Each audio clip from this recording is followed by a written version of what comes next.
찬양 감사합니다. 예수님께서 탄생하시던 날 밤에 천사들이 하나님께는 영광이고 이 땅에는 하나님께서 기뻐하시는 사람들 중에 평화라고 노래하였습니다. 정말 우리에게 필요한 게 평화라고 생각합니다. 우크라이나 지역의 그 러시아와의 전쟁이 끝날 줄을 모르고 각 나라가 무기를 계속해서 그쪽으로 보내면서 점점 확대되는 양상을 보이고 있어서 걱정이고요. 또 이스라엘 땅에도 전쟁이 끝나지를 않고 또 확전되는 것 같아서 염려가 참 큽니다. 이 두 군데 전쟁이 다 다른 나라들이 직간접으로 연결돼 있어서 자칫 3차 세계대전이라도 발생하는 게 아닌가 하는 두려움을 모두가 다 가지고 있습니다. 또 우리도 남의 얘기하고 있을 때가 아니죠.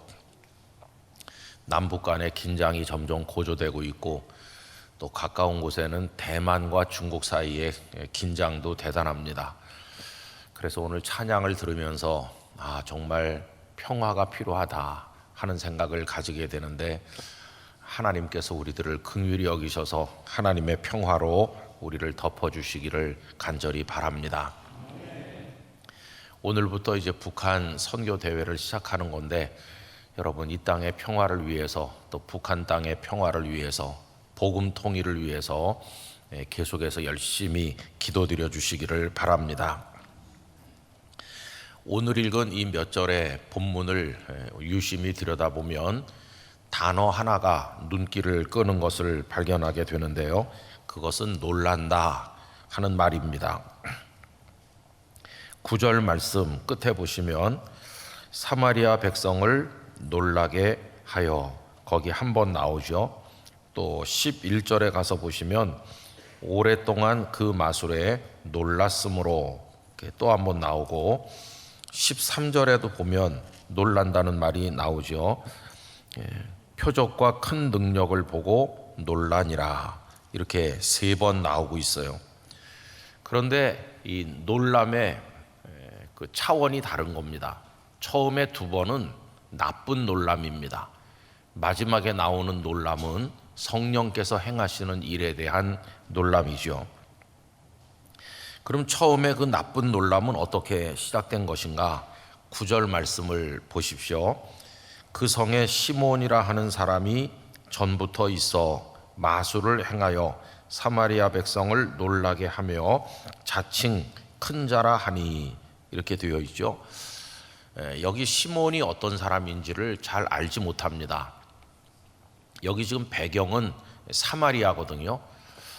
7 집사님 중에 한 분인 빌립 집사님이 사마리아에 가서 말씀을 증거하는 가운데 여기 시몬이라는 사람을 만나게 된 건데 이 사람은 빌립 집사님께서 그 사마리아에 가기 전부터 원래 거기 있으면서 마술을 행해서 많은 사람을 놀라게 하던 주목받던 사람이었습니다. 그래서 어떤 교부들은 이 시몬이 나중에 기독교계를 어지럽혔던 시몬 마구스라는 사람과 동일인일 것이다 이렇게 생각을 하고 있는데 여러 교부들의 글에 시몬 마구스라는 사람이 등장합니다. 이 시몬 마구스는 그 1세기에 살았던 사람으로서 이 사람은 소위 영지주의의 지도자 중에 한 사람입니다. 여러분 영지주의는 성경에도 여러 군데 나타나는 1세기의 기독교 이단 중에서 대표적인 거죠. 이 영지주의 이단은 지금 우리 현실 속에 있는 여러 이단들의 뿌리라고 할 수 있는데 아주 교묘하게 기독교 복음을 왜곡하는 그런 이단이고 그 배후에는 헬라적인 혹은 페르시아적인 여러 철학들, 종교들의 가르침이 혼합되어 있는 그리고 상당히 정교한 그런 이단이었어요. 이 영지주의 이단의 파가 굉장히 다양합니다. 그 중에 하나가 소위 시몬파라는 게 있었는데 이 시몬파는 2세기, 3세기까지 존재하면서 하나님의 교회를 어지럽혔던 사람들이죠. 근데 초대교회 교부들은 그 시몬파의 지도자가 바로 여기 나오는 이 시몬일 것이다 그가 바로 시몬 마구스일 것이다, 이렇게 생각을 하고 있어요.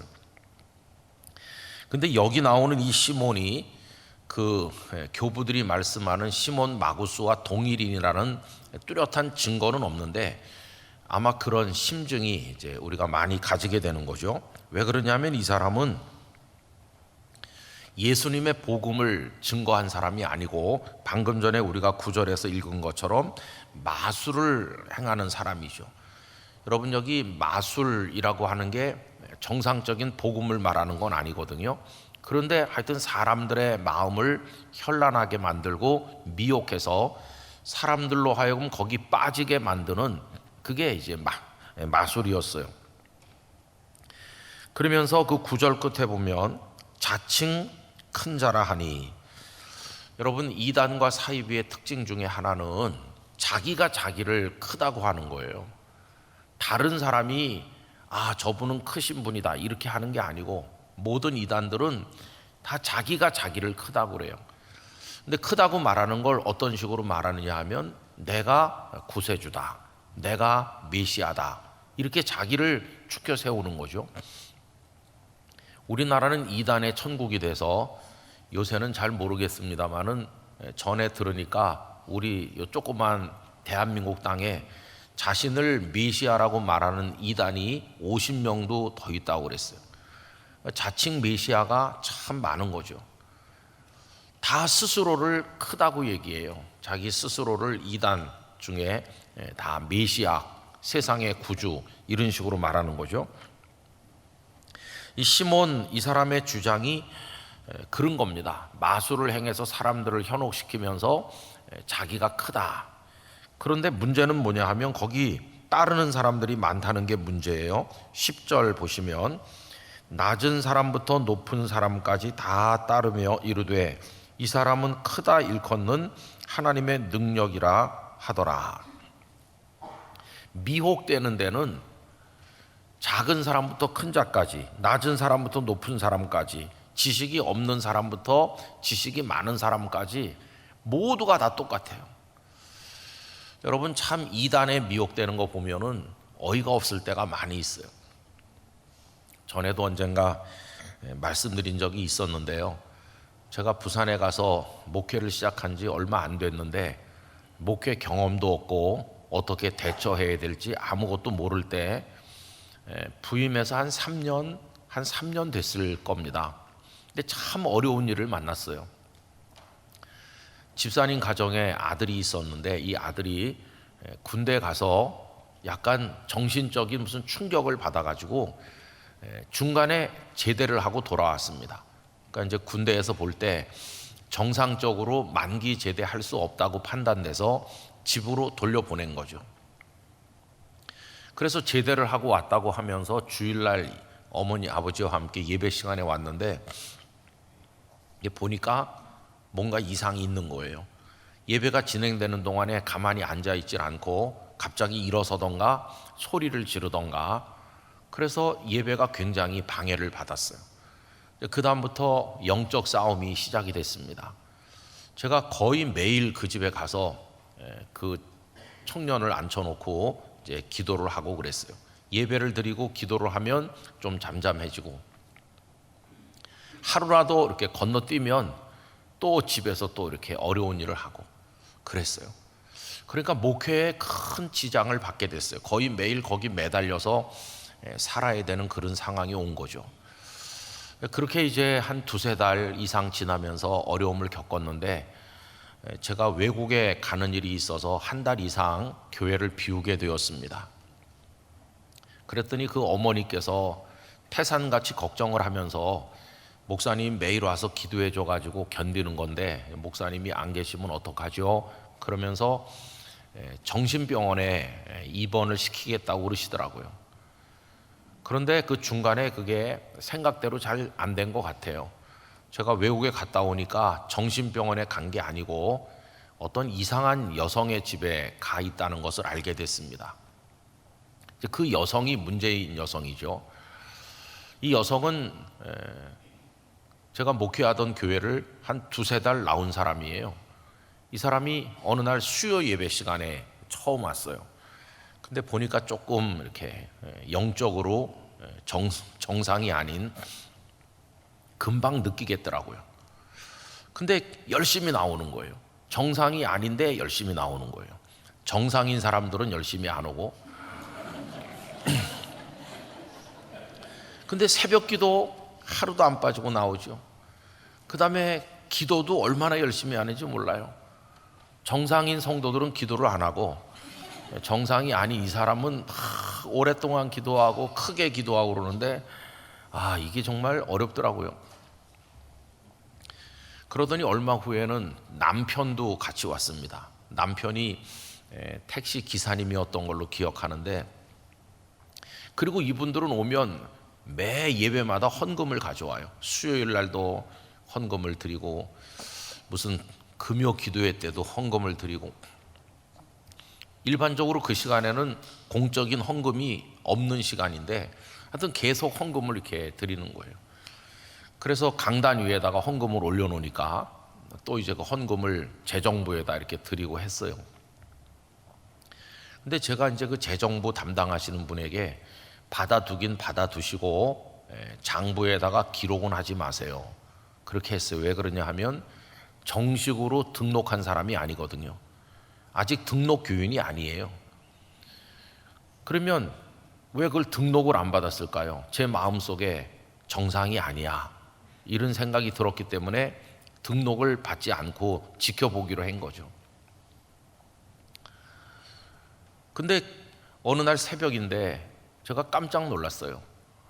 이분이 기도를 하는데 뭐라고 하냐 하면은, 하나님, 이 교회가 새 예배당을 지려고 하는데 예배당 문을 북쪽으로 내게 해주시고, 뭐 이렇게 기도를 하는데, 야, 이건 완전히 진짜 정상이 아니구나. 그리고 제가 기도하다가 가만히 보니까 사람들이 왔다 갔다 하는 소리가 들려요. 불 꺼가지고 껌껌한데. 그래서 눈을 뜨고 이렇게 보니까 이쪽 저쪽에 앉아있던 성도들이 그 여성에게로 가는 거예요. 막 의자 사이로 해가지고 가서, 저는 맨 앞에 앉아가지고 기도하니까 등 뒤에서 벌어지는 일을 모르는데, 보니까 그 여성에게 가서 다 안수기도 받고 그러는 거예요. 담임 목사는 앞에서 기도하고 뒤에서 막 안수기도 하고 그러는 거예요. 그래서 제가 오라고 그랬어요. 그래서 그분을 만나가지고 여기 계속 오고 싶으면 그런 거 하면 안 된다, 이렇게 얘기를 하고, 언제부터 믿었냐고 물어봤어요. 그랬더니 교회를 다닌 지가 4년 정도밖에 안 됐고, 그래서 제가 이제 당신이 성경을 읽어본 적이 있느냐 했더니 성경을 읽어본 적이 없대요.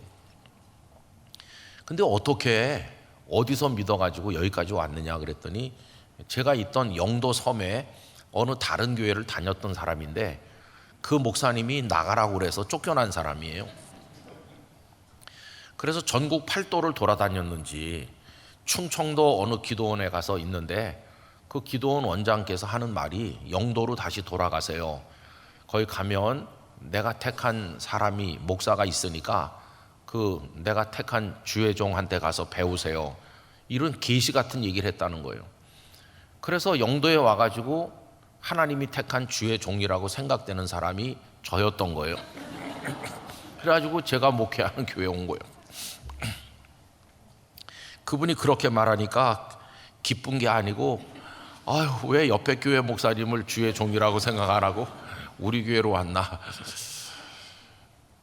그래서 내가 물어봤어요. 정말 나를 주의 종이라고 생각하느냐 그랬더니 절대로 그렇게 믿고 생각한다는 거예요. 그러면 내가 시키는 대로 하세요. 첫째, 예배 시간에 크게 기도하지 말고 조용히 있으라고. 두 번째로, 성경이 신앙의 근거니까 내가 이제 지도해 주는 대로 성경을 이제 따라서 읽으라고. 성경을 읽고 당신 신앙이 뭐가 성경에 비추어서 문제인지 그걸 깨닫고 복음의 핵심을 알아야 된다고. 세 번째로, 절대로 남에게 뭐 안수기도 이런 거 해주지 말라고. 그렇게 약속을 했어요. 근데 참 이상하잖아요. 여기도 보면은 낮은 사람부터 높은 사람까지 다 따라다닌다고 그랬는데, 그 여성을 제일 열심히 옆에서 비호하는 분이 교회 권사님이었어요. 그 교회에서 기도 많이 하신다는 권사님이 이 여성을 특별한 은혜 받은 여성인 것처럼, 기도 많이 하는 권사님이 그러니까 다른 성도들이 그 여성을 믿은 거예요. 기도 많이 하는 권사님이 그 여성을 신뢰한다. 그럼 뭐 잘못된 건 아니잖아, 이렇게 생각한 거예요. 그래서 그 권사님도 오고 그분도 온 자리에서 제가 3가지 약속을 하고, 내가 지켜보고 우리 교회를 계속 있게 하든지 아니면 당신을 내보내겠다, 이렇게 했어요. 1달 정도를 지켜봤는데 변화되지 않는 거예요. 그래서 그 남편하고 오게 해가지고 그동안 받아두긴 했는데 교회 그 장부에 올리진 않았던 그 헌금을 도로 다 가져와서 돌려줬어요. 돌려주고 이제 당신은 이 교회에 오지 말라, 그렇게 하고 당회를 모여서 그걸 장로님들에게 말씀드리고 결정을 해서 광고를 해서 주일날 낮예배 시간에 아무개 씨가 그동안 왔는데 교회를 영적으로 어지럽히기 때문에 공식적으로 우리 당회 결의로 그 사람을 교회에 출입하지 못하게 합니다. 그러니까 그분하고 절대로 어떤 영적 교제를 하지 말고 우리 성도들은 교회에 와서 기도하세요, 이렇게 낮예배 시간에 공식적으로 광고까지 했어요. 그리고 저는 이제 외국에 간 거였어요. 근데 그 여성이 와가지고 교회를 영적으로 어지럽히고, 한쪽에서는 군대 갔다 온 그 젊은이로 인해서 교회가 영적으로 어지럽고, 그렇게 복잡하던데 1달 넘게 있다 왔더니 그 청년이 정신병원에 간 게 아니고 그 여성 집에 가 있는 거예요. 목사가 주일 낮예배 시간에 광고까지 했는데도 그거 다 무시하고 그 여성이 능력 있다, 그 여성에게 가서 기도받으면 우리 아들이 낫는다. 그 집에 가서 아예 거기서 먹고 자면서 있다는 거예요. 어머니도 거기 가 있고 누나도 거기 가 있고. 그렇게 아마 한 보름 정도 지났는지요. 제가 외국에 갔다 온 이후에도 그 촉각을 곤두세우고 무슨 일이 벌어지는 거 아닌가 이렇게 했는데, 그때가 3월 말에서 4월 초 되는 그때쯤 돼요. 근데 성도들이 몰래 그 집에 드나든다는 소리가 들리는 거예요.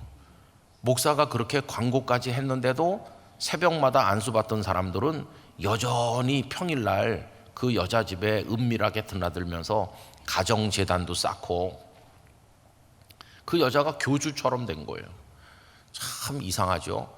교회 다닌 지 4년밖에 안 되고 성경도 한 번도 읽어본 적도 없는 사람한테 믿은 지가 몇십 년 되고 성경을 1년에도 몇 번씩 읽는다는 사람들이 가서 머리를 들이밀고 안수를 받고, 야, 이게 미혹된다는 건 무서운 거예요.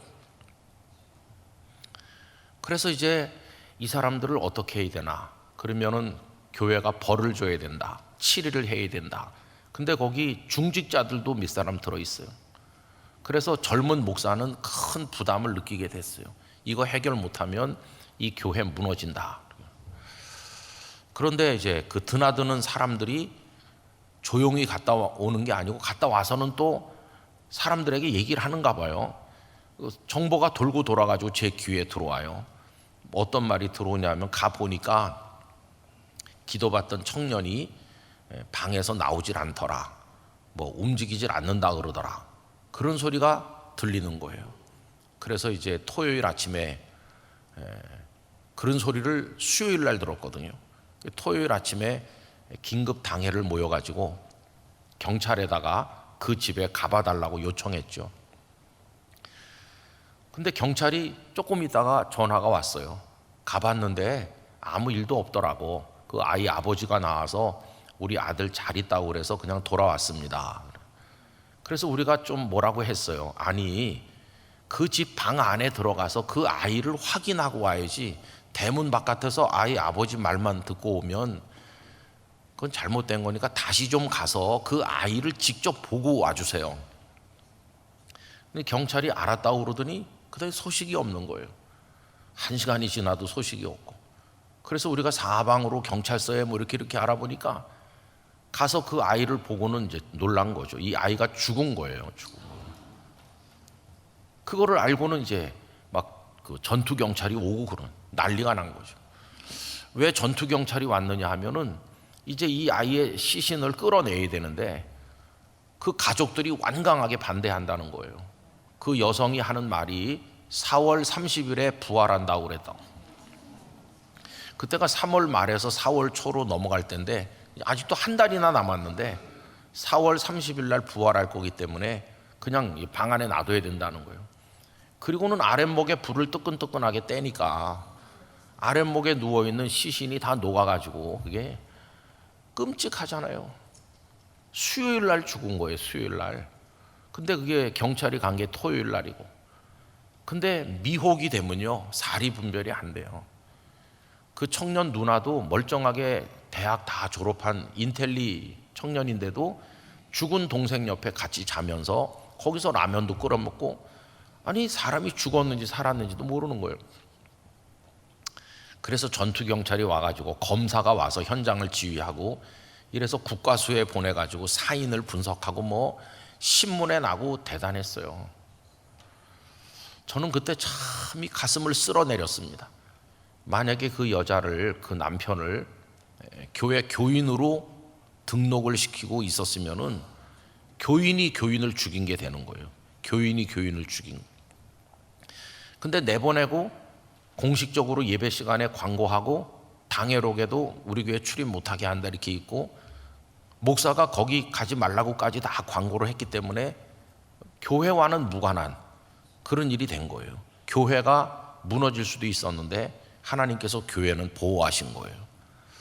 지금 생각해 보면 젊고 경험도 없는 목사에게 그 여자의 영적인 그걸 들여다볼 수 있게 해주신 하나님의 은혜가 얼마나 감사한지, 그리고 그렇게 조치를 할 수 있도록 지혜를 주신 하나님이 정말 감사한 거예요.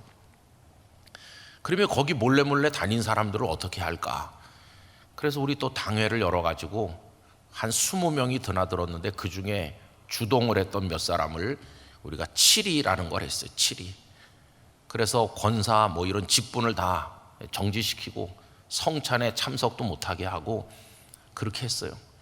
거기는 뭐 장로님 부인도 있기도 하고 어려워요.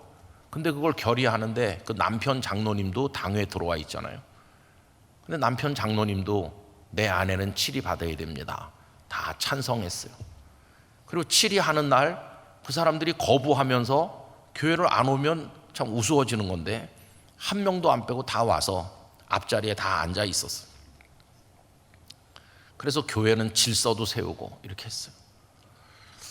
그 죽은 아이는 그래서 이제 그렇게 불쌍하게 죽었고, 이제 그 가족들은 우리 교회를 떠나겠다고 그러면서 그 교적을 달라고 그래갖고 줬거든요. 이제 이 교회를 안 온다 이런 식으로 하더라고요. 그 여자한테 가서 믿겠다. 죽은 다음에 이제 장례식을 해야 되는데 체면이 없으니까 우리 교회 보고 장례를 부탁을 못 하는 거예요. 저보고 와서 장례식 해달라는 말이 안 떨어지니까 그래서 뭐 땅을 치고 후회하는 거죠. 그래서 제가 부목사님을 보냈어요. 그래도 부목사님이라도 가서 기도해 줘야지. 그리고 결국은 그 가족들이 다시 다 회개하면서 저희 교회로 돌아와서 그 이후에는 신앙생활을 잘했어요. 제가 이제 목회를 하면서 그런 영적인 시험 이런 것들을 몇 번 이제 경험을 해봤는데 정말 이게 무서운 겁니다. 여기 지금 낮은 사람부터 높은 사람까지 여러분 2단이나 사이비에 빠지는 거는 지식이 많고 적은 게 그게 상관이 없어요. 여러분 신천지가 황당무계한 걸 가리킵니다. 그 이만희 교주라는 사람이 예수님께서 빌라도 앞에서 재판받을 때 예수님의 말씀이 12영도 더 되는 그렇게 내 군대를 동원할 수 있다고 얘기하시잖아요. 근데 그 12영이라고 할 때 그 영자가 우리식으로 말하면 12개의 사단, 12개의 사단 병력만큼 많은 하늘의 천군 천사 그런 뜻이에요. 그 영이라는 게 진영할 때 영자인데 이 이만희 교주는 그걸 갖다가 성령할 때 영자로 해석을 하는 거예요. 그래서 12개의 스피릿, 영이 이렇게 해석을 해서 가르치는 거예요. 영어 성경을 보든지 개역 개정 성경을 보든지 보면은 그게 명확히 나와 있습니다. 그런데 성경 본문을 잘못 이해해 가지고 그분이 학문이 좀 짧은지 그래갖고 엉터리로 가리키는 거예요. 근데 그 엉터리로 가리키는 거를 막 박사님들도 와서 듣고 거기 빠지는 거예요. 참 이해가 안 돼요. 그죠? 다른 번역 성경이랑 이렇게 대조해 보면 그게 스피릿이 아니라는 걸 금방 아는데, 야, 이단에 미혹되면은 그렇구나. JMS 그 정명석 같은 말도 안 되는 그런데도 인텔리들이 많이 가 있는 거예요. 그게 이해가 되십니까, 여러분? 이해가 안 되잖아요. 그래서 영적 시험은 나 같은 사람은 절대 그런 데 안 빠지지, 그렇게 장담하면 안 됩니다. 그게 이단과 사입이 거짓된 가르침은 언제 어떻게 우리를 공격하게 될는지 알 수 없고, 그걸 이기는 방법은 딱 두 가지뿐이에요. 하나는 진리의 말씀을 옳게 분별해야 됩니다. 두 번째로는 성령님의 도우심을 의지해야 되는 거예요. 내 지식과 내 분별력 가지고는 할 수가 없어요. 그래서 늘 성령님의 이끌림을 받아야 되고, 이 말씀의 기준을 뚜렷하게 붙들고 있어야 되는 거죠. 이래서 많은 사람들이 거기 이제 현혹되는 것을 볼 수 있어요. 사람들이 다 놀라는 거죠. 그 마술에 놀라가지고 거기 따라다니고 이렇게 해요. 그런데 그 앞에 두 번의 놀람은 나쁜 놀람이라고 그랬는데, 맨 마지막에 놀람은 이제 빌립 집사님이 가서 거기서 사역을 하면서 놀라는 성령님의 역사에 대한 놀라움이니까, 그 세 번째는 아주 아름다운 놀라움이죠. 근데 오늘 우리가 주목해야 될 게 12절입니다. 12절. 우리 다시 한번 12절 읽읍시다. 빌립이 하나님 나라와 및 예수 그리스도의 이름에 관하여 전도함을 그들이 믿고 남녀가 다 세례를 받으니. 아멘. 거기다가 줄을 쭉 치시면 좋겠어요. 빌립이 하나님 나라와 및 예수 그리스도의 이름에 관하여 전도하였다. 이제 빌립 집사님이 그 사마리아에 가서 이렇게 활동을 할 때 시몬이라는 사람이 워낙 유명하니까 그 사람 소문이 파다한 것을 빌립도 알았을 거 아닙니까? 그러면 내가 예수님의 복음을 전하러 갔는데 사람들이 내가 전하는 복음에 귀를 기울이도록 만들어야 되는데 아주 강적이 있는 거예요. 강적이 먼저 버티고 있는 거예요. 시몬이라는 사람이 다른 사람들의 마음을 다 현혹해가지고 놀라게 만들고 많은 사람들이 그를 추종하고 하나님의 능력이라고까지 말하잖아요. 아까 읽었던 10절 끝에 보면 하나님의 능력이라, 인간의 마술을 하나님의 능력으로 생각할 정도로 그렇게 탈바꿈한 거예요. 얼마나 교묘한 겁니까? 그러면 빌립이 이런 생각할 수 있잖아요. 야, 저 시몬이 사람들을 끌고 다니고 시몬이 저렇게 대단하게 추앙을 받고 시몬이 저렇게 사람들에게 하나님의 능력을 가진 사람으로 박수를 받고 있으면 내가 전하는 복음을 누가 믿겠나? 그러면 저 시몬을 꺾으려면 나도 성령님의 능력 안에서 시몬보다 더 큰 능력을 행하고 더 큰 표적을 보여야 되겠구나, 이렇게 생각할 수 있잖아요. 시몬이 사람을 놀라게 하니까 나도 더 놀라운 일을 행해서 시몬의 코를 납작하게 해야 되겠다. 그래서 만약에 우리가 빌립이라면 하나님 나라나 예수님을 전하기 전에 능력부터 행하려고 할 거예요. 저 사람이 마술을 행한다면 나는 기도해서 병든 사람을 낫게 해야 되겠다, 이런 식으로 그렇게 접근할 수도 있잖아요. 근데 빌립은 그렇게 하지 않았어요.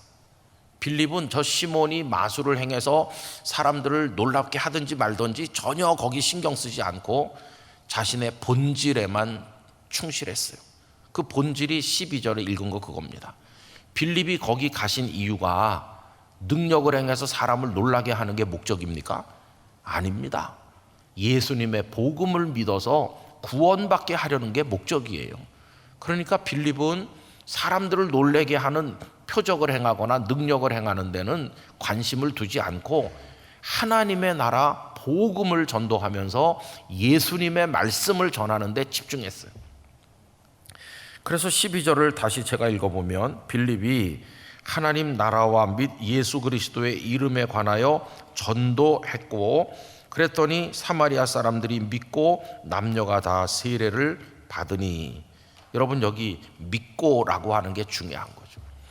그 앞에 이 마술사 시몬이 마술을 행했는데 사람들이 그 마술사를 믿었나요? 그 앞에는 믿었다는 말이 없어요. 그냥 놀라는 것이, 놀라고 또 놀라기는 하지만 믿는 건 아니에요. 그런데 빌립 집사님은 하나님 나라와 예수님을 전했더니 그들이 믿는다는 거예요. 여러분, 구원은 놀라서 구원받는 게 아니라 믿어서 구원받는 거예요. 진리를 믿음으로 구원받는 거예요. 뭘 놀라운 일을 행하면 사람들이 와 이런다고 구원에 이르는 게 아니고, 그런 능력이나 표적이 나타나지 않아도 하나님 나라 복음을 믿으면 구원받는 거예요. 그게 핵심이고 그게 본질인 거죠. 많은 젊은 목사님들이 저에게 그런 질문을 많이 해요. 목사님, 이제 제가 담임 목사 된 지 얼마 안 됐는데 어떻게 무엇을 중심으로 목회를 해야 되는 거냐고, 그런 거를 물어보는 목사님들, 후배들이 많이 있어요. 물론 목사님들이 목회하는 과정에 표적과 능력이 나타나면 금상첨화겠죠. 그런데 그게 본질은 아니거든요. 여러분, 기도를 받고 병이 나았다, 그런다고 영원히 사는 건 아니잖아요. 저도 여러분들이 아는 것처럼 하나님의 능력으로 고침도 받아봤고, 또 제가 누구를 위해 기도하니까 저는 능력이 없는데도 또 고침을 받는 성도들이 있는 것도 봤고 그래요. 그렇다고 해서 영생하는 겁니까? 그건 아니에요. 구원은 예수님의 복음을 믿어서 구원받는 거죠. 그게 본질이죠. 근데 이제 담임 목사님으로 처음 부임하는 분들은 굉장히 부담이 많거든요. 성도들이 나를 청빙을 해서 내가 이 교회 담임 목사가 됐는데, 그래도 뭐 성도들이 기뻐하고 교회가 좀 이렇게 영적으로 살아나고 예배가 좀 힘이 있고 뭔가 새가족들도 좀 많이 오고 소위 부흥되는 뭐 그런 게 좀 있어야, 와 이번에 오신 목사님 우리가 잘 모셔왔어 이러면서 또 행복한 목회를 할 것 같으니까 뭔가가 돼야 된다는 부담감이 참 큰 거예요. 그래서 이제 물어보는 거겠죠. 목사님, 어떻게 하면 되는 겁니까? 이렇게. 그래서 무슨 비법 같은 게 있는 것처럼 물어보는 거예요. 또 어떤 분들은 목사님, 성경 읽는 무슨 비법 있으면 알려주세요. 그런 목사님들도 있어요. 성경을 무슨 비법이 있습니까? 나는 그냥 눈으로 읽고 마음으로 읽는다. 그런데 그 비법이 뭐가 있어요? 성령님이 도와주시면 깨닫는 거죠, 그죠? 그래서 제가 엊그저께도 어떤 목사님에게 그런 질문을 받았어요. 제가 여기서 목회를 하고 있는데 뭘 중점적으로 해야 될지 한 가지만 좀 충고를 해 주시라 이러더라고요. 그래서 제가 다른 얘기 안 했어요. 목사님, 그저 하나님의 말씀만, 복음만 성실하게 전하세요. 하나님의 말씀만, 복음만 성실하게 전하면 나머지는 하나님이 다 하시는 겁니다.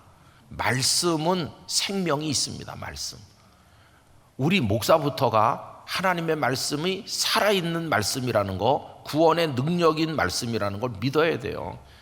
그러니까 나는 무능하고 능력도 없고 연약하지만 연약한 나일지라도 하나님의 말씀을 전하면 성령이 역사하셔서 믿는 사람이 생기고 구원받고 그 다음에 표적도 능력도 나타난다는 걸 생각해야 된다고.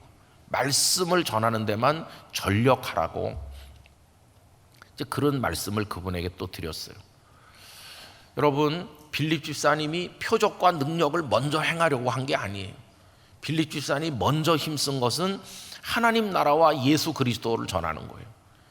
그러면 그렇게 하면은 표적도 능력도 없습니까? 아니에요. 13절 이렇게 복음을 전했더니 사람들이 믿게 됐는데 시몬도 믿었다는 거예요. 시몬도 믿고 세례를 받은 후에 진심으로 전심으로 빌립을 따라다니며 그 나타나는 표적과 큰 능력을 보고 놀라니라.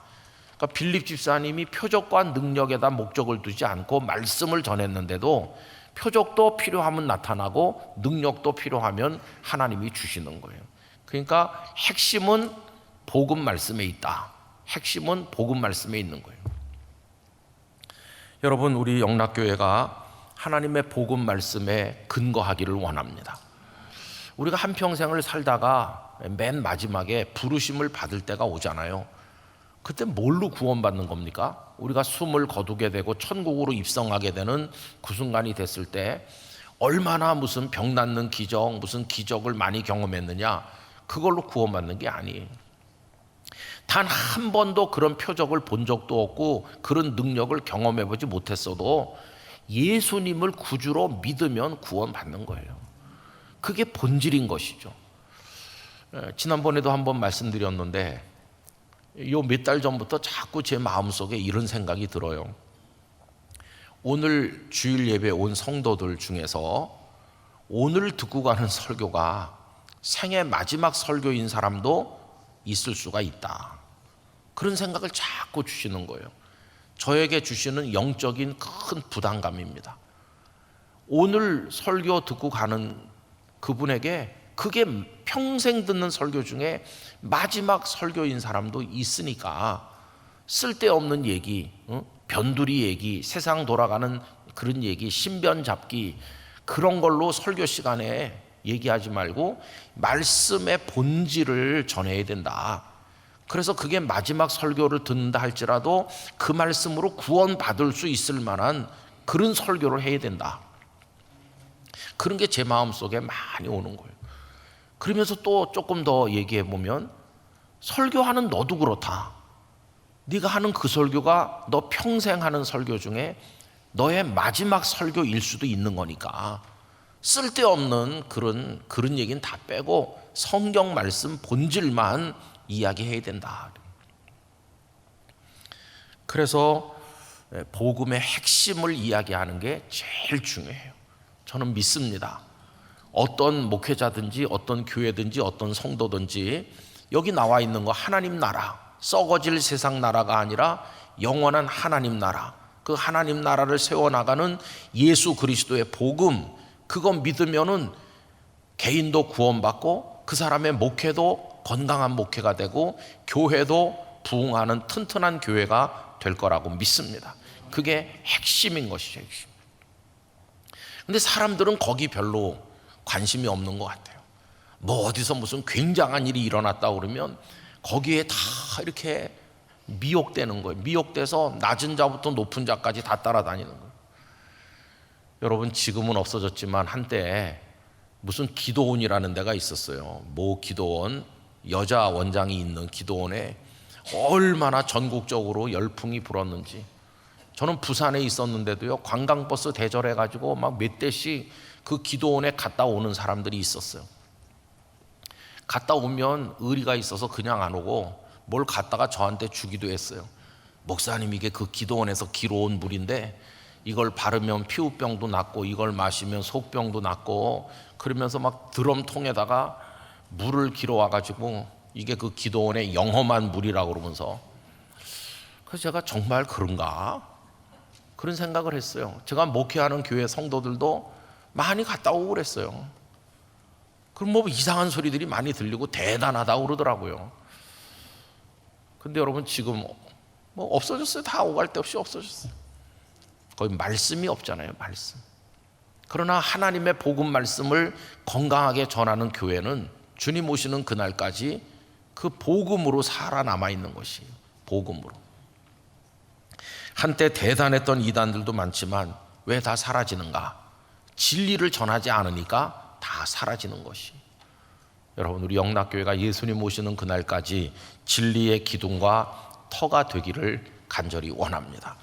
그래서 하나님 말씀을 가까이 하셔야 돼요. 언제나 하나님 말씀으로 든든하게 무장되어 있으면 어떤 우리를 미혹하는 게 있어도 절대로 거기 넘어가지 않고 승리하게 될 줄로 믿습니다.